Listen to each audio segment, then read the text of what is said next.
I'm Gary Edwards. This is another of my video tutorials. This one went quite badly wrong, and perhaps I should just throw it away and start again.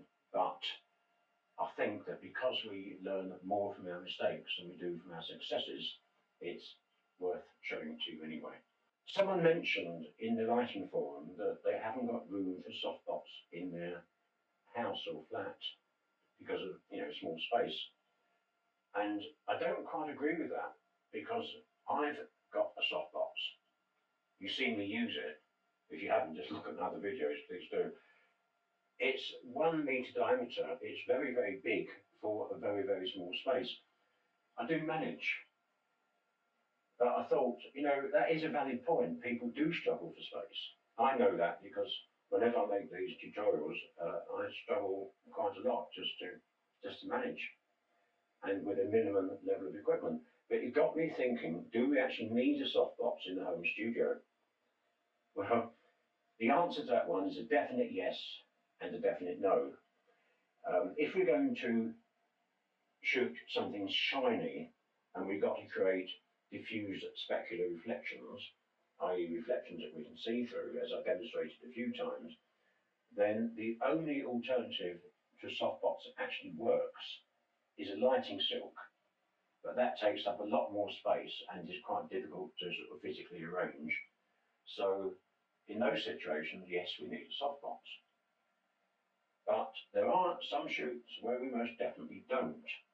And it goes back to this question of whether soft light is good or whether we should look at alternative options.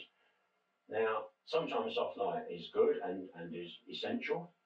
Other times we don't need it. And this shoot, we don't need it. I often bore people by quoting Snowdrop in Animal Farm. 4 legs good, 2 legs bad. Soft light good, hard light bad. It simply isn't true.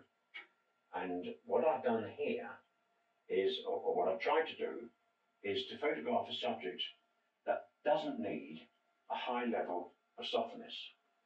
And all I did was I took this flash head, I stuck it with a standard reflector, just like this one, pointing up at the ceiling behind and well above my subject. Now, I could, if I wanted to, set it so it lit the whole ceiling to make the ceiling basically a giant softbox. But I didn't do that because I didn't want particularly soft light. So I sort of lifted the thing up, almost as high as it would go, so that we had a circle of light on the ceiling, providing backlighting and lighting from above. And that created the highlights in the right place, at least I think it did. You can have a look. This is the initial shot with no lighting at all. And, it's dead, isn't it? Okay. And this is the shot with just that light in position. Now, that light produced all of the light for the general lighting of the scene. And what I then did was I used other lights as necessary to highlight the bits that matter. I ran into a number of challenges that I couldn't overcome. This is the chopping board that I normally use for this type of photography, but it's physically much too big. So, being a generous soul, I went on eBay and I splashed out a whole £5 on this one, and this one is just too small. So what that did was to limit the composition of the subject. So I should have started again and thought, what, this isn't working, let's find a better base for the subject, but I didn't, I carried on. And my next challenge is that I've got an all-seeing, all-dancing, battery-powered studio flash head that certainly wasn't cheap, and the battery's packed up. So I didn't have it. I'm not going to replace it. I'm going to stick with this. And I've also got an even older Bowen's S3, and I'm going to go on eBay and find something similar. Either Smart Flash or Bowen's, I don't care. They don't pack up. Anyway, digressing. So I set up the shot with just that overall lighting, which is what we always do. And then I looked at lighting the specific parts of the subject. Now, because I ended up with just 2 flashes, I was a little bit restricted. I had to, the 2 muffins at the back of the subject, I had to light with 1 light because of the equipment failure. Now, all I did was I had to arrange them in such a way that I could use the same light from the same position to light the tops of both of them. And, I think that worked, but it did affect the composition in a way I didn't want it to. I would have preferred to light them separately, but I couldn't. And we all have these limitations of equipment and space. So I'm not the only person who had this sort of challenge, am I? That didn't light the one at the front, the broken one, and I lit that separately, and I had a play with my brand new focusing spot lamp, which did the job very well. You can see that, you can see this in the video. But I had to attach it to a continuous light because that's all I had.